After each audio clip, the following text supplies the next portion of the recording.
Rawal sir YouTube channel पर आपका हार्दिक स्वागत है।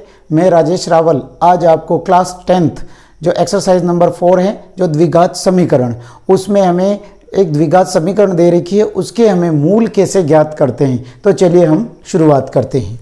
इसमें है कि द्विघात समीकरण दे रखी है 6x² - x - 2 बराबर 0 के मूल ज्ञात कीजिए। तो देखिए 6x² - x - 2 बराबर 0। अब इन दोनों को गुणा करते हैं। 6 को 2 से गुणा किया यानी कि गुणा करने पर चाहिए हमें 12।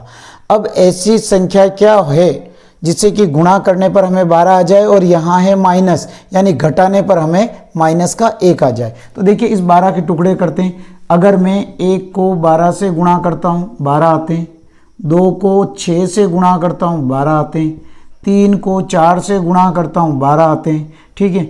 और फिर 5 में आते ही नहीं, 6 को 2 से गुणा करता हूँ 12 आते हैं।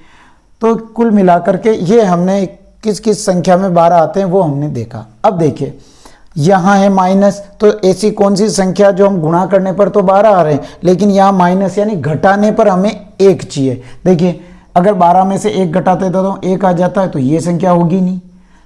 6 में से 2 घटा देता हूँ 4 बचता है, ये भी नहीं होगी क्योंकि हमें तो 1 चाहिए। अब 4 में से 1 घटाया, 4 में से 3 घटाया तो हमारा आंसर आ गया 1। तो जो हमारे जो टुकड़े हैं इसके 3 और 4 होंगे। तो ये तो पता चल गया कि हमारे ये टुकड़े क्या होंगे, 3 और 4 होगा। अब हम इस सवाल में आते हैं। देखिए यहाँ है माइनस यानी कि संख्या घटेगी। संख्या घटेगी कब? जब एक संख्या प्लस की होगी और एक संख्या माइनस की। अब यहाँ माइनस है, ठीक है। तो आप इन दो संख्याओं में जो बड़ी संख्या होगी उसके माइनस लग जाएगी। जब इसके माइनस लग जाएगा तो दूसरा के क्या लग जाएगा? प्लस लग जाएगा। और अगर बाई चांस यहाँ प्लस है तो इसमें बड़ी संख्या के प्लस लग जाएगा और छोटी संख्या के माइनस लग जाएगा। तो चलिए हम इसमें जो हमारे जो टुकड़े होंगे प्लस के 3 और माइनस के 4 होंगे और इसके यहाँ पे x है तो इन दोनों के साथ में भी x लग जाएगा। तो 6x² प्लस के 3x माइनस के 4x - 2 बराबर 0। अब 6x² प्लस 3x और -4x - 2 में हम कॉमन लेंगे इसमें। तो देखिए कॉमन का मतलब जो दोनों संख्याओं में हो। देखो 6 और 3 है तो यानी कि हमें 6 और 3 किसकी टेबल में आता है? 3 की टेबल में। तो 3 कॉमन हो गया। x² और x कॉमन हो गया। अब 6x² में 3x का भाग लगाया तो 2x बार गया और 3x में 3x का भाग लगाया तो 1 बार गया।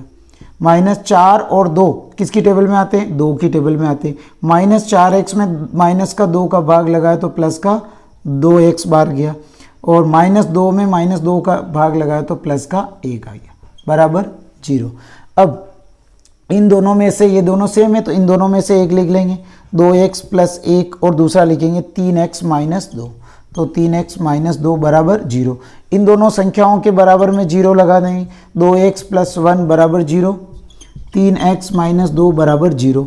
हम एक को उधर पक्षांतरण करेंगे तो 2x बराबर -1 क्योंकि प्लस का है तो इधर आया तो माइनस का, और ये संख्या इनटू में तो बटे में चली जाएगी। तो x बराबर -1/2। तो एक शून्य तो आया, एक मूल आया हमारे पास में -1/2। दूसरा हम 3x, ये माइनस की इधर आएगी तो प्लस की 2 और ये इनटू में संख्या तो बटे में आ जाएगी तो 2/3। तो जो हमारे जो दो शून्यक आए हैं वो तो आया, एक तो आया -1/2 और दूसरा आया 2/3। ये हमारे शून्यक आए द्विघात समीकरण में। तो हमने इस वीडियो में हमने जाना है कि द्विघात समीकरण में मूल कैसे ज्ञात करते हैं, ठीक है। तो आप इस चैनल को सब्सक्राइब करें और अपने दोस्तों को शेयर करें जिससे कि उनको भी इस वीडियो का बेनिफिट मिल सके। Thank you.